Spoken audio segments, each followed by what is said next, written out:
বন্ধুরা থাম্বনেলটা তো দেখেইছেন, সেই অনুযায়ী আজকের ভিডিওতে অ্যানালিসিস করব। গতকালকে একটা ভিডিও বানিয়েছিলাম, তার মধ্যে আজকে নিয়ে আলোচনা করেছিলাম। সেম অ্যানালিসিস কিন্তু থাকবে। আজকের যে মার্কেট অফ সেটা আমি নোটিফিকেশনের মধ্যে দেখিনি। মোড অফ ট্রেডিং এর পরের দিন ভেবেছিলাম যে ট্রেডিং সেশন ওপেন আছে, কিন্তু মার্কেট ছুটি ছিল। সুতরাং আগে যে প্রেডিকশনটা করেছি সেটা অ্যাকচুয়ালি কিন্তু কালকের জন্য, এটা কিন্তু ভ্যালিড। এটা নয় যে নেক্সট দিন হয়ে যাচ্ছে মানেই যে প্রেডিকশন হবে না বা মিলবে না, সেটা নয়। টেকনিক্যাল চার্টের ওপর আপনাকে দেখতে হয় অ্যাকচুয়ালি সিচুয়েশন, যেদিন যখনই মার্কেট খুলুক না কেন সেখানে কিরম সিচুয়েশন দাঁড়াচ্ছে সেই অনুযায়ী কিন্তু অ্যাকচুয়ালি বাজারের মধ্যে কন্ডিশনগুলো তৈরি হবে। এবার ওই রকম সেট আপ অনুযায়ী বাজারের মধ্যে কাজ হবে। যারা যারা ভিডিওটা দেখেননি আমি অ্যাড কার্ডের মধ্যে দিয়ে দেবো ভিডিওর লিঙ্কটা, গিয়ে দেখে নেবেন। কিন্তু আজকের ভিডিওতে আলোচনা করব কেন পড়বে। এখানে আমরা 5 মিনিটের টাইম ফ্রেম অনুযায়ী আপনাদের সাথে শেয়ার করেছিলাম। এখানে এবার যদি দেখেন আওয়ারলি চার্ট কি বলছে সেটাও দেখতে হবে, ইম্পর্টেন্ট চার্ট। কারণ হচ্ছে বাজারের মধ্যে একটা মুভমেন্ট এসেছিল, দেখতে পেয়েছেন নিশ্চয়ই। এই জায়গাটার পর থেকে একটা স্ট্রেট কিন্তু মুভমেন্ট এসেছিল। তারপরে কি দেখতে পাওয়া যাচ্ছে, মোড অফ ট্রেডিং এর দিন কিন্তু উপরে গ্যাপ আপ ছোটখাটো খুলেছিল, এই যে হাইটা সেটাকেও ব্রেক করেছিল, কিন্তু সাস্টেন করতে পারেনি, তলার দিকের জন্য মুভ করেছে। এই যে মুভটা করেছে, কখন আমরা ভাববো যে বাজারের মধ্যে মুভমেন্টটা তলার দিকের জন্য যেতে পারে, সেটাও গতকালকের ভিডিওতে আলোচনা করা আছে। যখন দেখবো যে 25,700 এই লেভেলটা ব্রেক করে সাস্টেন করে যাচ্ছে কোনো একদিন মর্নিং এ বা কোনো একদিন ক্লোজিং এ, তাহলে কিন্তু বুঝবো যে আলটিমেট এখান থেকে তলার দিকের জন্য মুভ করতে চাইছে। এবার কত দূর পর্যন্ত পড়বে সেটা হচ্ছে প্যাটার্ন আপনাকে দেখতে হবে। কারণ বাজারের যে মুভটা আপনারা দেখতে পেয়েছেন এটা হচ্ছে ইম্পালসিভ টাইপের একটা মুভ আওয়ারলি চার্ট অনুযায়ী। এখানে কিন্তু প্যাটার্ন এবার তৈরি হবে, খুব বেশি যে পড়বে তা নয়, কিন্তু লাগাতার এক সপ্তাহ আপনারা দেখতেই পারেন যে তলার দিকের জন্য মুভ করছে। সেক্ষেত্রে একটা ভালো ফলও আমরা কিন্তু ক্যাচ করতে পারি, সেটার দিকেই কিন্তু টার্গেট থাকবে। কিন্তু কনফার্মেশন কোথায় আসবে না, 25,700 এই লেভেলটা ব্রেক করার পর আমরা কি এখান থেকে তার মানে ইন্টারডে করতে পারবো না? হ্যাঁ, নিশ্চয়ই পারবো। কখন পারবো? যে আওয়ারলি ক্যান্ডেল দেখেইছেন যে লো হয়ে আছে অলরেডি, সামনেই আপনার হচ্ছে 25,827, আর যেখানে ক্লোজিং করেছে সেটা হচ্ছে 833। 827-এর তলাতেই একটা স্ক্যাল্পিং ট্রেড বেরোয়, সেটা হচ্ছে এই সুইং লো এর কাছাকাছি পর্যন্ত, যেটা হচ্ছে 25,780, 800 এই জায়গাটার কাছাকাছি। আর এটাকে ব্রেক করলে ইন্টারডেতে একটা ভালো মুভমেন্ট পাবেন তলার দিকের জন্য, সেটাই গতকালকের ভিডিওতে আলোচনা করে দেওয়া আছে। এবং এই 700 তলায় যদি ক্লোজিং হয়ে যায় তাহলে কনফার্মেশন পেয়ে গেলেন যে আলটিমেট এখান থেকে পজিশনটা তলার দিকের জন্য বেশ কিছুটা যেতে চলেছে। এবার কত দূর পর্যন্ত যেতে পারে এই সুইংটা, কোনোভাবেই যদি বুলিশ বাজার হয়ে থাকতেই হয় বা বাজারকে আরো উপরের দিকের জন্য যেতে হয়, যেটা নিয়ে আপনাদের সাথে কয়েকদিন আগে ভিডিও বানিয়েছিলাম যে এবারের টার্গেট কি 36,000। 36,000 অ্যাকচুয়ালি যদি নাও হয় তাহলে হচ্ছে 33, 33,500 থেকে 36,000 এই রেঞ্জটার মধ্যে কিন্তু যে কোনো জায়গায় বাজারে কিন্তু একটা মুভমেন্ট যেতে পারে। আর এই বুলিশ সেশনটা যদি দেখা যায় যে বাজারের ট্রেন্ড কি, তাহলে আপাতত বুলিশ এটাই বোঝা যাচ্ছে। তাহলে এখান থেকে তলার দিকের জন্য বাউন্স তো করবে, মানে ডিপ তো নেবেই, সেটা বাজারের ধর্ম। একবারে লাগাতার না তলার দিকের জন্য পড়তে পারে নাকি ওপরের জন্য যেতে পারে, সুতরাং এখান থেকে ডিপ একটা নেবেই। সেই ডিপটাই আমরা এক্সপেক্ট করবো কি, যে এই সুইংগুলো যেন না ভাঙে, মানে 25,100, 25,000 এই যে জায়গাটা দেখতে পাচ্ছেন, এখানে একটা সুইং লো আছে, এখানে একটা সুইং লো আছে, এগুলো একটা কিন্তু বেস হিসাবে অলরেডি কিন্তু তৈরি হয়ে গেছে।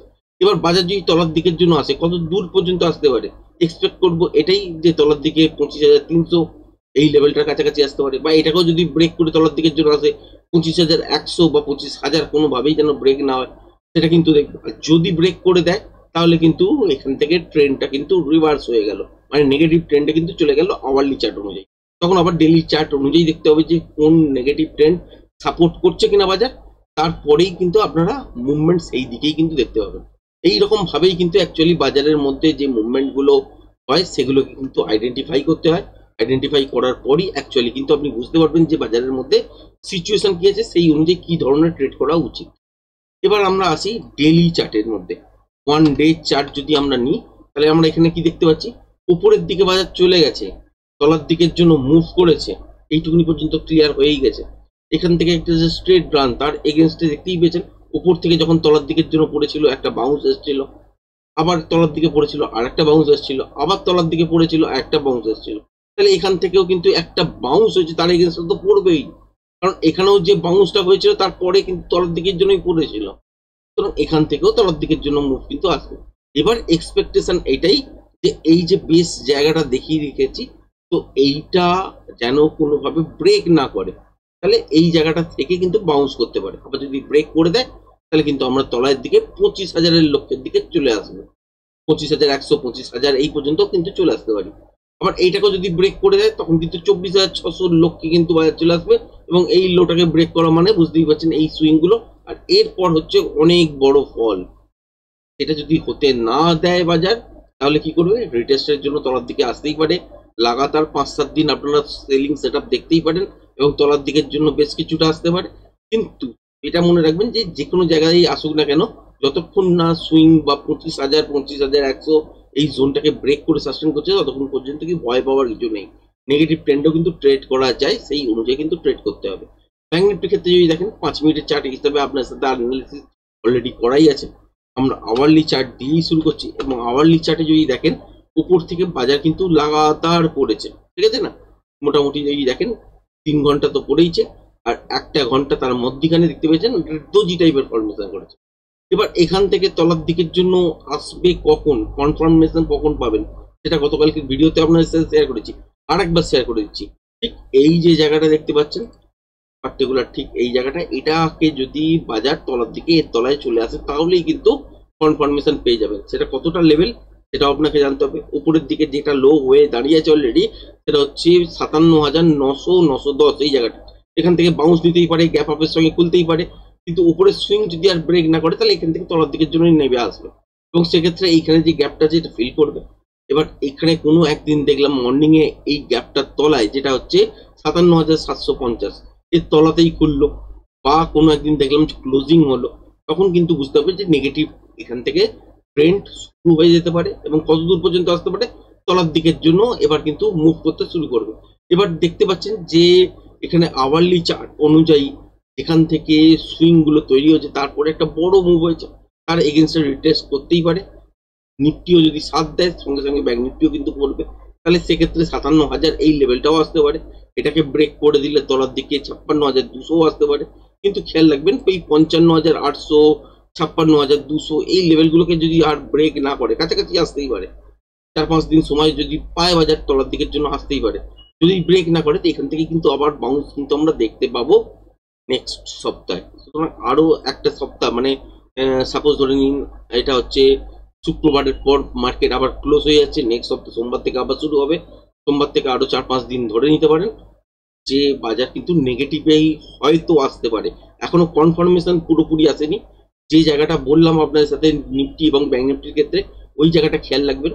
তো ওই জায়গাগুলো যদি ফিল আপ কোনো কারণে করে দেয়, তাহলে কিন্তু নেগেটিভ ট্রেন্ড এর কনফার্মেশন বাজার দিয়ে দেবে, সেই অনুযায়ী তলার দিকের জন্য মুভ করতে শুরু করবে। যদি সেটা না হয় তাহলে আমরা এই প্রত্যেকটা সুইং হাইয়ের ব্রেকে কিন্তু একটা ব্রেকআউট ট্রেড পেতে পারি। এই হচ্ছে সিচুয়েশন। এবার আমি ডেইলি টাইম ফ্রেম হিসাবে ব্যাংক নিফটিকে একবার দেখার চেষ্টা করব, এবং যদি দেখেন তাহলে বাজারের মধ্যে দেখতেই পাচ্ছেন বাজার উপর থেকে তলার দিকের জন্য তো মুভ করেই ছিল, তারপর একটা বাউন্স পেয়েছেন, তারপরে আবার তলার দিকে এসেছিল, এখানে একটা বাউন্স পেয়েছে, এই বাউন্সটা অনেকটা বড় পেয়েছে।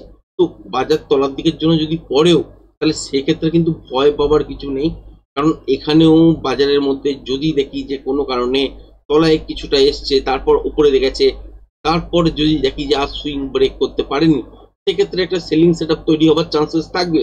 সেটা পরবর্তীকালে, এক্ষুনি কিন্তু নয়, এখন 5-7 দিনের জন্য একটা সেলিং সেটআপ আসতে পারে, সেটার উপর নজর রাখতে হবে। এবং যদি হয় আলটিমেট ওই গ্যাপগুলো যদি ফিল করে দেয়, বাজার কিন্তু তলাতেই আসছে, এবং যদি না করে তাহলে কিন্তু আসছে না।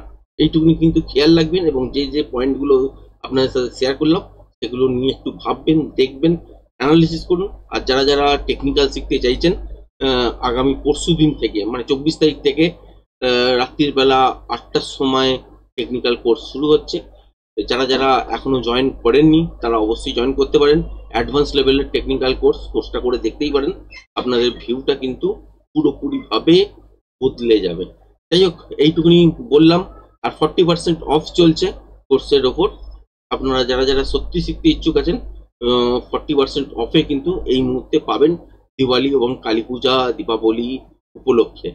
তো আজকের ভিডিওটা এই পর্যন্তই রাখছি। ধন্যবাদ।